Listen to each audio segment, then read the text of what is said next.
Hello, how are you? It's tarot time, yippee. Peonies, they're the same ones from last week. Check out the colour. Hello, Tiger. Check out the colour change. Remember how that rich pinky reddy they were last week? Amazing flowers. I'm a bit peony obsessed if you've been looking at my social media posts. Alrighty. Energy flows where my intention goes. Love these simple reminders. Don't you love that? Energy flows where my intention goes. So let's set some cool intentions, because where your mind is where the energy goes, and that's what we create. Better than all the fearful stuff we get into, isn't it? All right. Look, that's different, isn't it? You're going to get 2 for 1 this week. Let's tune in. So closing our eyes and taking a centering breath.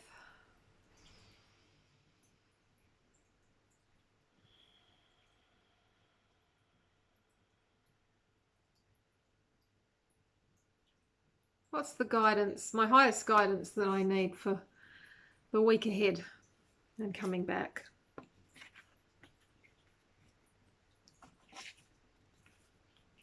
I've got a lot of cards to hold here. Let's do it this way. 1, that's card 1.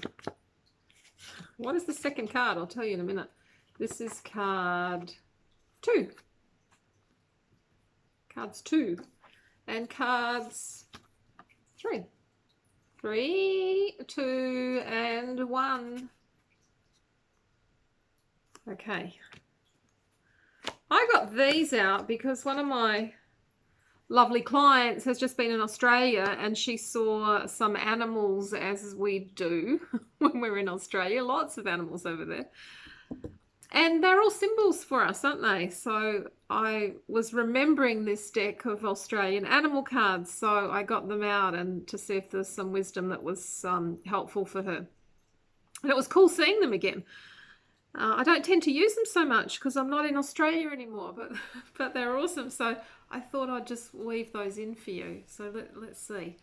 If you chose card 1, your tarot card is the Ace of Wands. Yippee! Power. Ace is super big power. It's that uprising of energy, and we're in the suit of the fire suit here. So it's our action energy, it's our doing energy, it's our creative energy, it's our moving forward energy, and it's also our spiritual energy. So a lot of power uprising for you to take forward in quite likely a new direction. And see, holding the world in your hand, that's pretty awesome, isn't it? Yeah, up at the top of your game there, but a lot of energy to really go forward. New direction, power energy. That's exciting. And I chose B to go with that for you. Well, I didn't. It was, my higher self.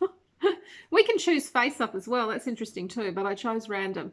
So B, can you see the words here? It says builder, worker, service, healing.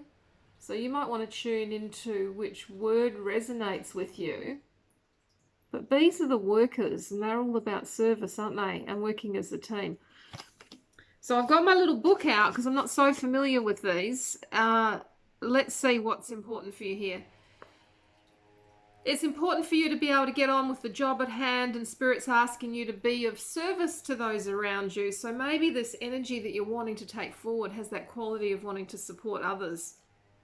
And remember to enjoy the sweetness of life like the bees do. Go out and smell and enjoy some flowers and help your friends like the bees do. Nice. All right, card number 2 is the often dramatic Tower. Do not panic if you have this card. In fact, I was on a tarot in a tarot group today talking about the power of this card. Someone was wondering what's the most powerful card in the tarot. Well, there isn't one, because all of the major arcanas have their own power. So this can be kind of externally dramatic, possibly, but it's often in an internal change. Well, it's always an internal shift. So the top of that building coming apart that you can see, that the building represents ourselves. So that's like our mind mind blowing, like that little emoji. So changes to the way we think about things because it's time. So I like the Tower. Look, I have to like the Tower. It's my it's my birth card. It's that great. Yeah, yay.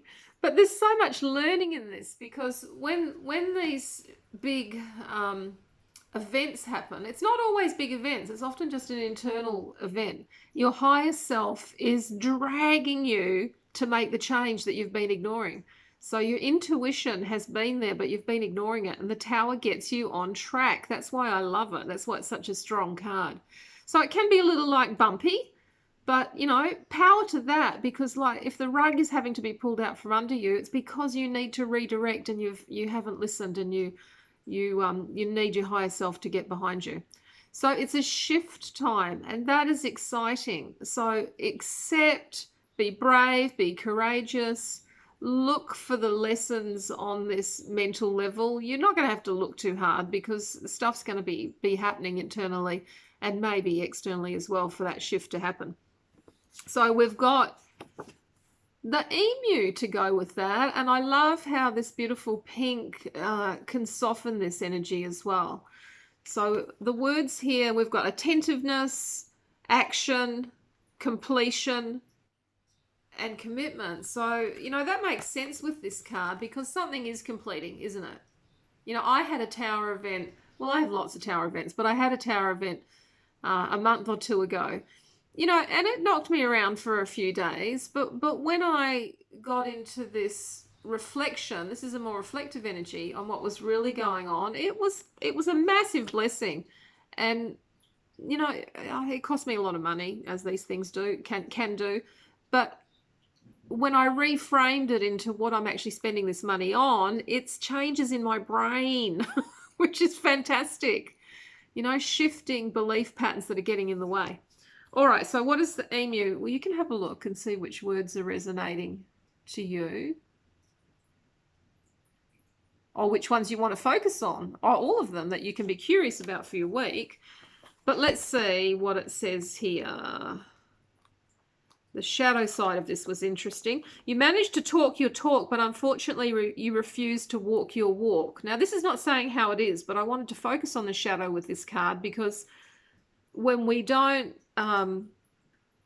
action what we're talking about, we can have those Tower experiences as well. Like it says here, one day I'll do that, but you never do. So you might want to just ponder on what your intuition is calling you to do. And you know, with the Tower as well, we can actually, because we're looking into next week, if you really take this on board, you can minimize drama by really listening to yourself about where you need to make that shift. That's cool. All right, what else does emu say? Spirit's asking you to be attentive to the family of humanity. It may be time for you to bring action in to see what you can do to assist your fellow humans. Remember to follow through and complete all tasks that you've set out to complete. I finish what I start. There we go.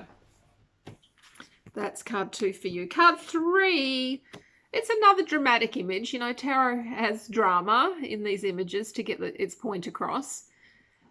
3 of Swords. So the 3, the awesome thing about a 3, it doesn't look like an awesome card though, does it? But 3 is growth. And this is growth on the mental level. That's what swords are about. And often with this energy, it's people outside of you, not always, because it can be you doing this as well, but people outside of yourself that are blah, blah, blahing, and it upsets you. So it's a minor upset the textbooks can talk about. But I think this is quite evocative here because whatever's being talked about, whatever's coming up is really getting you on a heart level. So it's cutting through. It's cutting through to where you've got stored emotion, backlogged issues that are being triggered by whatever's happening with, you know, whatever argument or little mini drama is going on in your day-to-day world. But it's getting you deep. It's like an abscess being bursting. I remember a tarot teacher telling me that, and I like that because it's like healing can happen, clearing can happen. So it might be a little bit painful, but you love it because you love healing. You love healing. So accept, don't get into the whole story of how bad everything is because you're actually getting some healing coming through. And this is growth. It's only a 3. It's only new in the story, but something's got to shift so you can go forward. Now you have dugong with this, which is super cool. How beautiful is that? Look at the gentleness of that. So that's telling me next to this that you need to be very compassionate with yourself while you're healing. You need to be loving and kind while you're being triggered. You need to be very gentle with yourself. And it'll be a full moon week, won't it? So, you know, healing time, and I'm saying you know, but do you know? Go to my blog on my website and read some of the stuff that I put in there from Mum. Scroll down the very bottom of my blog page to where all the topics are and look for the one about the moon so you can see a few points of how to work with a full moon. Things are exaggerated. Emotions are exaggerated the week beforehand. There's a Scorpio moon coming up, so Scorpios and Taurians will feel it more, or if you've got those planets strong in your chart. Yeah, the moon. Okay, so what does it say? Slow down and be with yourself. Gentle. Sacred gifts. It also says there, beware of hunters. You know, dugongs get hunted. Beware of people preying on your energy. Get some strong boundaries. And it says peace. So peace is what can come with this. Now let's see if there's anything else that we need about the beautiful dugong. Well, the shadow side says don't get too caught up in the fast pace of the modern world. Allow yourself to stop and swim in tranquil waters. So that may mean that if you're not slowing down, you're getting yourself into a situation that might make you slow down. Spirit is asking you to call on the ancient knowledge within. Be gentle with those around you and with yourself. Trust the universe to provide and remember to share with those around you. Be peaceful, as this brings peace to others as well. Very good. Now, I didn't tell you at the beginning, I was going to tell you that my book is coming out. It's exciting. I'll be doing some videos and a bit more rah-rah about that, but I've finally got all my cover. I've had cover problems for months. I've got a layered image and it's been a little tricky for some of the designers. So we've finally got that sorted out, and I'm about to launch the ebook on Amazon next week. So look out for your emails because it'll be just 99 cents in US dollars just for that first promo week, just to start getting a little bit of activity going on there. And I'd love reviews, because reviews in that first 5 days, which will be next week, help the ranking and help its visibility. But I will have live copies for you Nelson and New Zealand and Australian peeps, live copies at the very end of November. So I'll be talking about that, and you can buy it through my website. And if you're in Nelson, yippee, you can come to my book launch in the first week of December. So stay tuned on Facebook and Instagram and look out for your email. If you haven't signed up to my newsletter, you need to do that, because that's how you get to know what's going on. So my homepage, dawngracekelly.com, bottom of the homepage, pop your details in. You get lovely love from me in your email box. That's all. Happy week. See you later.